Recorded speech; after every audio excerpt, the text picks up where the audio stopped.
Il existe donc quatre glandes endocrines et si nous comprenons bien, donc à la lecture de vos ouvrages, on comprend donc que chacune d'entre elles entraîne des répercussions non pas déterminantes, comme vous l'avez dit juste avant, mais conditionnantes du moins de notre psychologie, éventuellement de notre physiologie. Et est-ce que vous pouvez nous en dire plus par rapport à chaque glande, donc c'est-à-dire les quatre qui nous composent? Voilà. Alors, l'endocrinopsychologie, comme le nom l'indique, c'est un mélange entre le corps et l'esprit. Si vous voulez, cette dynamique entre le corps et l'esprit est très importante à considérer. Il ne s'agit pas seulement des glandes, qui sont très très importantes, bien sûr ce sont les glandes, mais il faut les allier avec nos facultés psychologiques, parce qu'un homme, un être humain, ce n'est pas qu'un corps qui fonctionne, c'est une âme, en quelque sorte, une âme spirituelle. Le vivant, c'est mystérieux, n'est-ce pas? On ne peut pas l'appréhender par le scientifique, mais forcément, quelqu'un qui étudie l'homme doit considérer ses facultés supérieures. Et c'est ce que font les neurosciences d'ailleurs, sans trop de succès, il faut bien le dire, sur l'origine de nos facultés supérieures, comme l'intelligence ou la volonté, même les émotions ou l'affectivité. On ne sait pas d'où ça vient. Ils essayent de trouver dans le cerveau ce qui ne s'y trouve pas d'ailleurs, parce que depuis le temps qu'ils cherchent, je pense qu'ils auraient pu trouver ou dû trouver. Et donc ce n'est pas dans le cerveau qu'on les trouverait. Donc il faut une base de réflexion d'ordre philosophique, un peu aussi, pour essayer d'éclaircir, on ne peut pas le faire scientifiquement de toute façon, mais au moins par la philosophie et la réflexion, éclaircir ces relations entre le corps et l'esprit. Alors, bien sûr, on ne va pas faire un laïus trop long ici, mais comment ça marche? Il faut dire que quand je pense, je veux, j'aime, je m'adapte, ou j'entreprends, ou je mémorise, tout cela sont des opérations de mon esprit. Mais il faut penser que le corps a son rôle à jouer. Voilà. Et c'est dans le corps que se situe le mode opérationnel et efficace de ces facultés supérieures. Si on n'a pas cette dynamique philosophique, on ne peut pas comprendre. Parce qu'alors on va chercher dans le cerveau, comme la cause et son effet, l'origine de nos facultés supérieures, l'origine de la volonté dans le cerveau. Mais alors, le problème, toujours de réflexion fondamentale, c'est de penser qu'alors le cerveau, étant la cause de ma volonté, c'est l'organe cérébral qui devient le directeur de mes activités. Mais là, il y a une contradiction fondamentale, c'est que si le cerveau est vraiment l'organe qui gère ma vie, mes facultés supérieures, elle gère aussi mon libre arbitre. Mais alors il y a une contradiction faramineuse entre le fait de dire je suis libre d'opérer, et c'est un fait quand même si c'est limité cette liberté, et le fait de dire mon organe cérébral est l'organe de mon libre arbitre. Un organe, par définition, ne peut pas être libre, puisque c'est le propre de l'esprit que d'être libre. Voilà la difficulté qu'il faut résoudre quand on fait des neurosciences. Parce que c'est la seule science actuelle qui prétend agir ou comprendre les facultés supérieures.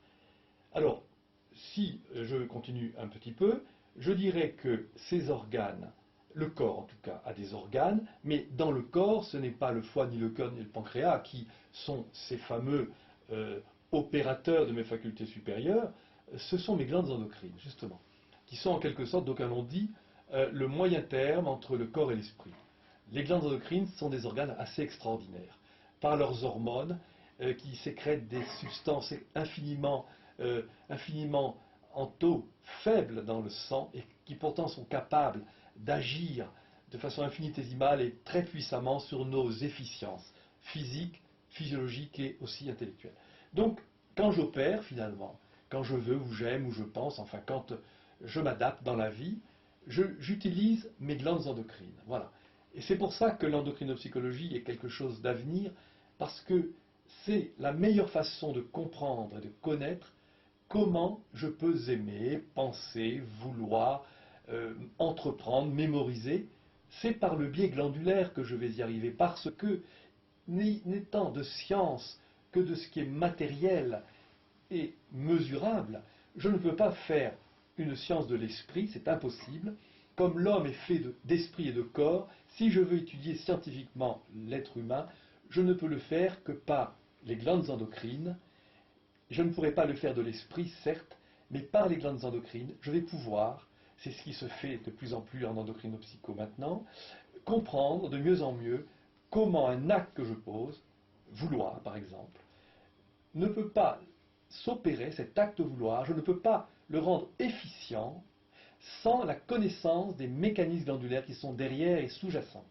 Par exemple, pour finir après, pour ne pas étendre trop, un malade mental, prenons un schizophrène, qui était avant d'être schizophrène, un sujet totalement normal, qui petit à petit a sombré dans cette maladie qu'on appelle la schizophrénie. On ne va pas en parler maintenant tout de suite, mais je vais parler simplement de l'absence de volonté qui caractérise par exemple ce schizophrène. On a constaté, mais presque du jour au lendemain, n'est-ce pas? Presque, parce qu'il faut quand même un certain temps, mais qu'il possédait une absence, mais totale, de volonté. Ces gens-là ne sont plus capables de vouloir. Ils ont perdu la volonté, alors qu'ils avaient cette volonté avant. Et ces gens, d'ailleurs, quand ils ne sont pas trop atteints, le ressentent comme tel, souffrent de cela, le disent, j'ai plus de volonté. Et la seconde chose qui est très caractéristique d'un schizophrène, puisque j'ai pris cet exemple, c'est l'absence totale, ça dépend du degré de maladie quand même, mais si je prends un schizophrène vraiment grave, l'absence totale d'affectivité. Ces gens-là ont perdu toute capacité de rentrer en syntonie avec autrui, avec les leurs, avec ses enfants, avec sa famille, avec ses collègues, avec les autres. Le schizophrène ne peut plus ressentir la moindre véritable affectivité pour autrui. Et le Dr Jean Gauthier a bien compris et vu et démontré que c'est une glande qui procure à la fois la volonté et l'affectivité. Et cette glande, c'est la glande génitale interstitielle, dont on pourra parler ultérieurement. Et donc sur les 4 glandes endocrines qui nous composent, donc chacune d'entre elles a des particularités bien définies. Et quelles sont donc à ce moment-là les typologies qui peuvent en découler? Est-ce que vous pourriez nous expliquer par glande maintenant, c'est-à-dire la thyroïde, l'hypophyse? Alors l'auteur Gauthier effectivement a décrit 4 types glandulaires. Il a compris que chaque glande influençait nos comportements et toutes nos facultés de façon particulière. Cette étude a duré une vingtaine d'années, il a pris beaucoup de temps, et il a pu produire 4 typologies. Alors, nous commençons par exemple par la thyroïde. Par exemple. On peut commencer par l'hypophyse, si vous voulez, c'est un peu important. La thyroïde est une glande prodigieuse parce que Gauthier disait qu'elle était la glande de la vie, de la vitalité. La glande de l'adaptation, de l'émotion, de la sensibilité. C'est une glande majeure et les Égyptiens la représentaient par un soleil au-devant du cou. Ils avaient une connaissance manifeste là. La thyroïde est une glande extraordinaire. Sans elle, nous ne pouvons pas vivre et ceux qui n'ont plus de thyroïde sont obligés d'être supplantés en thyroxine. Cette thyroïde donne au point de vue physique un aspect longiligne notamment. Ce sont des grands émotifs sur le plan physique, des gens sensibles aussi, des gens qui ont une acuité à la fois intellectuelle et sensorielle. Donc physiquement, la tête ovale et longiligne au point de vue du corps, de façon rapide comme cela.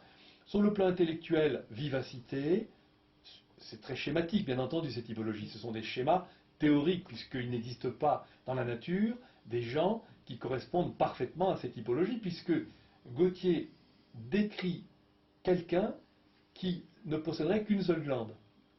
C'est pas possible, donc nous avons un mélange de ces 4 caractéristiques. Mais dans la description qu'il donne, qui reste théorique, cette description est parfaite, autant que c'est possible, parfaite, c'est-à-dire très juste, mais il nous reste évidemment à mélanger ensuite, pour faire un portrait de quelqu'un, les influences des autres glandes. Mais si on prend le type même du thyroïdien, ce qui n'existe pas vraiment dans la nature, mais il y en a qui s'en approchent énormément, eh bien ce sont des personnes, comme j'ai dit, longines, je n'y reviens pas, mais sur le plan intellectuel, donc vif, sensible, intuitif, avec beaucoup de gestuels, beaucoup de mimiques, beaucoup d'imitations. La sensibilité, l'émotivité. Extrême motivité, extrême sensibilité. Intellectuellement, ils sont souvent brillants, mais un peu superficiels, parce qu'il faut le concours d'autres endocrines pour donner d'autres facultés, comme le raisonnement ou l'esprit de synthèse. Alors le thyroïdien se reconnaît par cet aspect de un peu fluet, si vous voulez, c'est le type même, hein, on peut être des mélanges, encore une fois. On peut donc déduire de cet aspect du thyroïdien ce qu'il va être sur le plan intellectuel ou psychologique. Quand on voit quelqu'un qui ressemble physiquement à cet aspect, si vous lui dites, ah, vous êtes un émotif, vous êtes plutôt un littéraire, parce que c'est justement cet ordre disons, de compétences qui les caractérise plutôt, eh bien, vous leur dites ça, vous êtes littéraire, vous êtes quelqu'un d'assez émotif, vous aimez changer, vous aimez les voyages, vous aimez les voitures, vous aimez tout de suite ce qui est clinquant. Ah, comment vous savez tout ça? Parce que ça correspond vraiment au caractère thyroïdien. Si on prend l'hypophysaire, l'hypophyse, une glande qui se situe à la base du cerveau et qui est considérée officiellement comme une glande horloge, comme une stimulatrice générale, effectivement, elle est à l'origine notamment du RUT chez l'animal, chez l'homme du rythme nictéméral, ça veut dire le rythme veille-sommeil, bref, des règles chez la femme tous les 28 jours, donc elle a cette capacité de calculer un espace-temps. Tous les 28 jours, les règles se déclenchent, c'est l'hypophyse qui a ce pouvoir de déclencher au moment donné, 28 jours, quand les règles sont tout à fait régulières, quoi. Donc, cette hypophyse, Gautier a montré qu'elle était aussi la glande du calcul, intellectuellement. C'est très curieux, cette analogie qu'il a faite entre le physique et le mental. Gautier a montré donc que l'hypophyse était la glande des mathématiques. Ce n'est pas un lobe cérébral ou une faculté qui serait située précisément dans le cerveau qui nous donne cette capacité intellectuelle. Pas du tout. C'est l'hypophyse qui est à l'origine de nos capacités de calcul parce que c'est une glande d'analyse, de comparaison, d'évaluation, de raisonnement, d'appréciation, de jugement. Sans l'hypophyse, nous ne sommes pas bien capables de briller dans ces facultés. On pourrait l'être plus ou moins. Mais l'hypophysaire, c'est celui plutôt qui a fait Polytechnique, qui a fait des grandes écoles scientifiques, grandes écoles d'ingénieurs, mais vous ne verrez pas un hypophysaire, bon, quelqu'un qui n'a pas une hypophyse performante par exemple, faire ce genre d'école. En revanche, on ne verra pas un pur thyroïdien dans ces écoles non plus. Et que pouvez-vous dire de lui, donc de l'hypophysaire, en termes Alors physiquement, physiquement? ce sont des gens grands, plutôt grands. Attention au schéma, toujours descriptif, puisque vous avez des gens qui peuvent être hypophysaires cérébraux, donc être aptes dans cette faculté de calcul, mais physiquement ne sont pas hypophysaires. Par exemple, pour être génital, donc pas très grand, même il pourrait être assez thyroïdien, mais l'hypophyse fonctionne excellemment sur le cerveau. On le sait par le fait que, évidemment, une fois que les types sont donnés, si quelqu'un est fort en mathématiques et très doué dans ce genre d'activité, eh bien on sait que son hypophyse est active. Donc, sur le plan physique, ils sont grands en général. Ils ont des grandes mains, des grands pieds, ils ont une tête plutôt triangulaire, un nez un peu busqué, des yeux moyens. Voilà les grands types, enfin les grandes caractéristiques physiques de l'hypophysaire.